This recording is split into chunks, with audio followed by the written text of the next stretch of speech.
নমস্কার বন্ধুরা, আপনারা সব কেমন আছেন? আমি তো ভালো আছি। আপনারা কেমন আছেন আমাকে জানাবেন।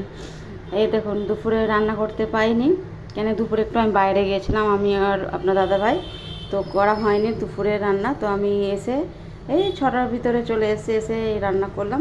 এখন কী করলাম রাত্রেবেলা, দেখুন, ভাত, মুসুরির ডাল টমেটো দিয়ে, আর আলু সিদ্ধ, ডাল সিদ্ধ। কেন কি এই দুটো জিনিস না আমার মেয়ে খুব খেতে ভালোবাসে।